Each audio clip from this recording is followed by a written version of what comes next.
Hello, everybody. Claudia Alegre here, and welcome to episode 1 of our first season of The Daily Pill.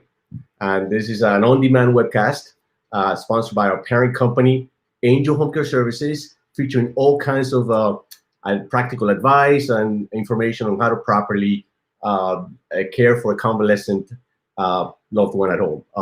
Hopefully, we won't have any glitches, and the technology gods and the amazing engineers behind the production will make these next 15 minutes an awesome learning experience for both of us. So then let me quickly introduce myself. My name is Claudio Alegre, and I'm the CEO, or at least that's what they call me. Had I known how much paperwork goes with that title, I would have chosen something else. But anyways,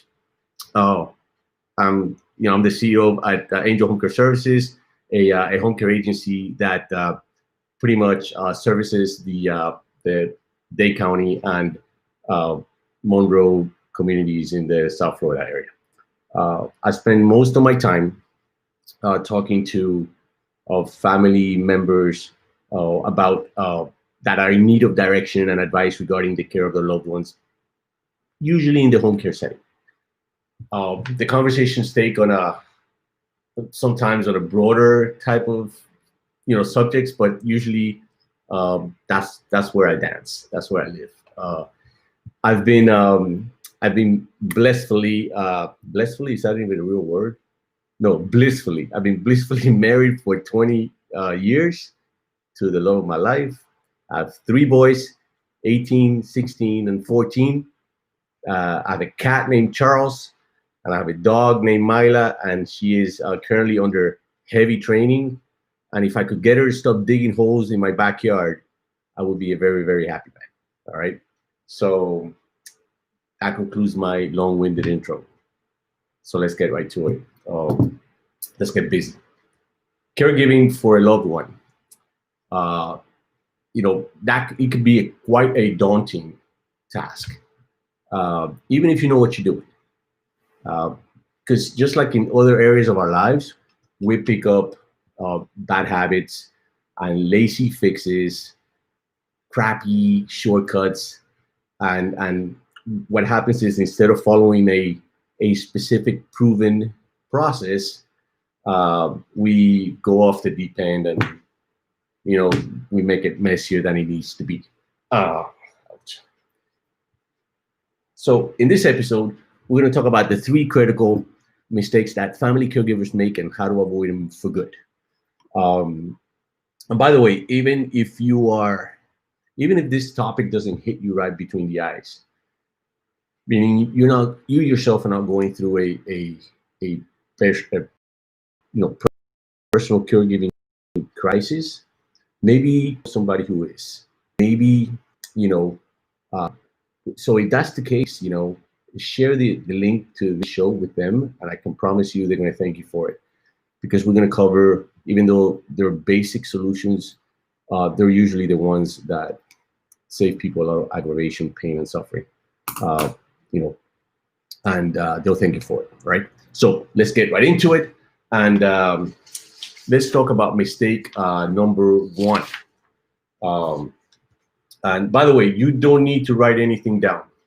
Don't write anything down, because I'm going to include a link in the show notes of where you can go to my blog and pretty much read this on your own time, take notes, print it, take pictures, videos, whatever you want with it.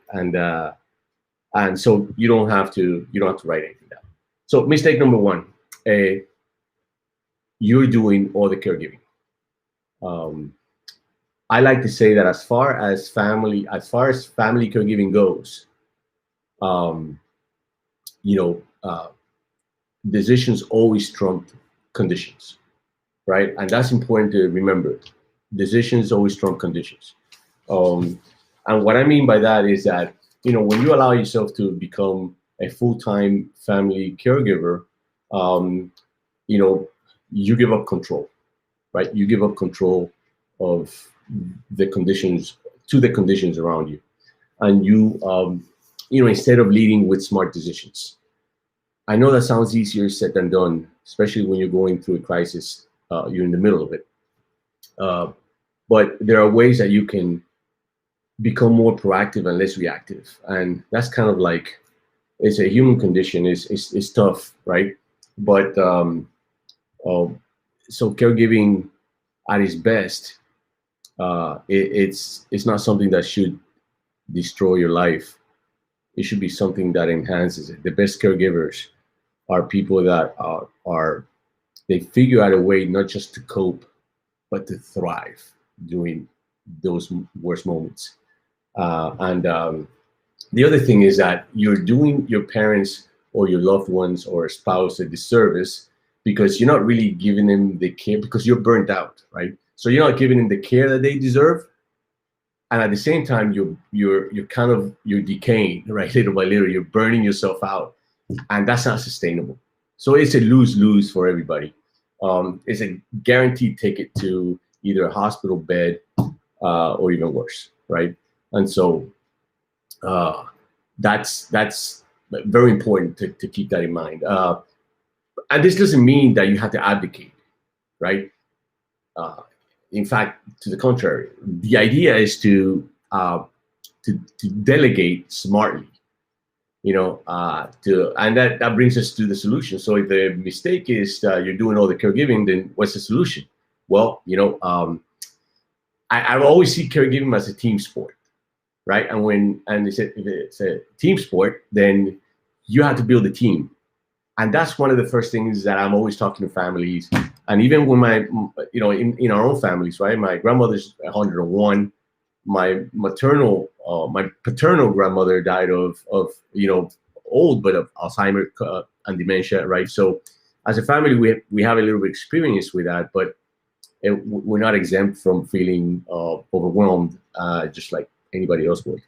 It's just that we have a few, tricks up our sleeves when it comes to this, which helped us at the time to better deal with it, And so in terms of building a team, the first thing I usually tell people is grab everybody that you can, right? You got to become almost like a master recruiter, like nieces, nephews, brothers, sisters, get the family involved.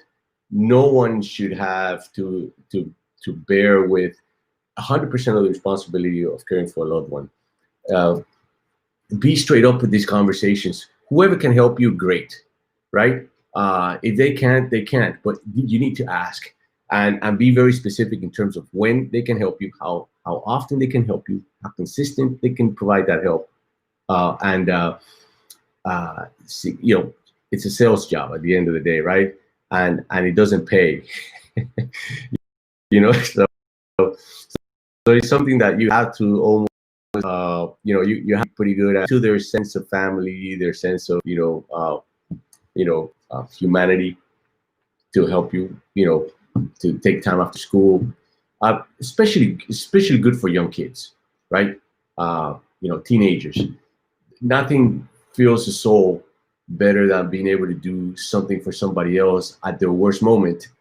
I can't think of a better example than caregiving. And for kids growing up these days, that they're so detached sometimes, right, with the human touch, this is a great opportunity to get them involved, right? And again, friends, family, old friends, try to get everybody involved. The other thing is keep a list of community resources, right? Which on the article, there's a list of community resources there that you can actually read through.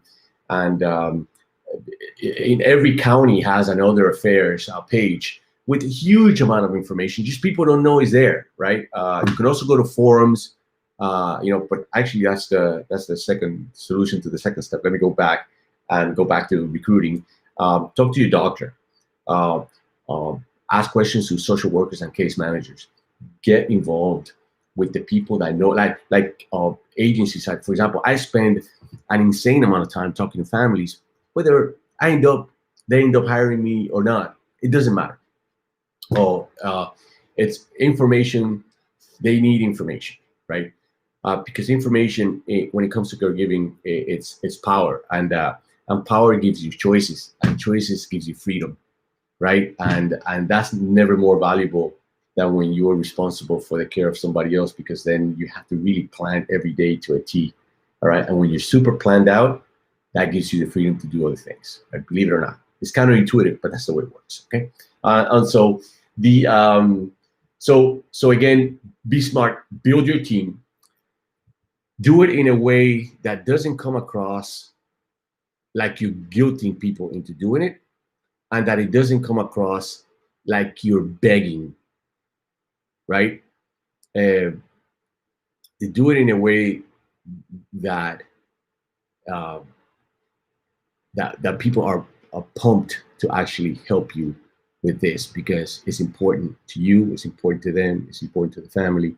You know, don't come across from a it happens all the time and it's normal. Don't come across as if I'm the only one that's doing this, you guys are not helping, this and this and this and that, because that creates kind of like you're already starting from the you know, more like a militant type of you know, non-healthy angle, rather than a productive one, and one that kind of draws people to you, instead of kind of, oh, she's talking about this and she's making me feel guilty and all of this. No, coming from a positive note, super positive, super optimistic, get people into your cause, recruit people to help you, even the smallest things, even if it's an hour a week, you know, an hour a month, that's an hour that you can go to the grocery store, do your nails, you know, take a bubble bath, whatever. As a caregiver, you need this.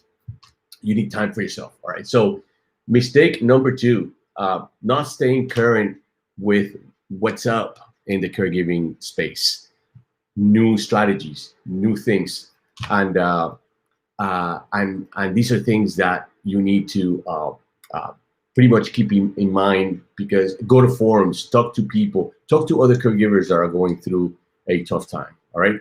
I don't know, am I good on time here? Oh, I'm almost coming up to the 2 minutes. This went fast.